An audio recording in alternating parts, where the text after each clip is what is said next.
kagagaw, samahan niyo ako ngayon sa ating house tour sa room 302 sa Sophia Building. Let's go. Ayan, pagpasok mo.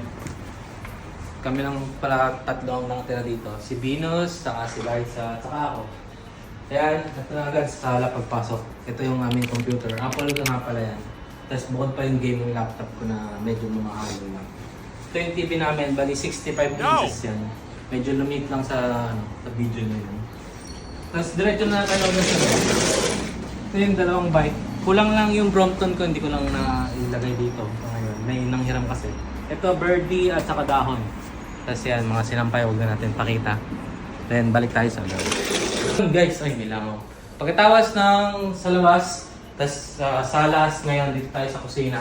Ayan, andito yung rep namin, andito yung lutuan, gas stove.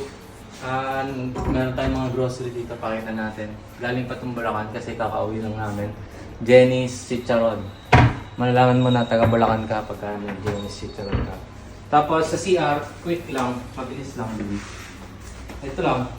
Dito yung may bathtub kami dito at saka siyempre pang mayaman lang. Next, yung aming alagang isda, si Sisi. Kaya Sisi siya white kasi cookies and cream. And then, one bedroom to eh. One bedroom na apartment.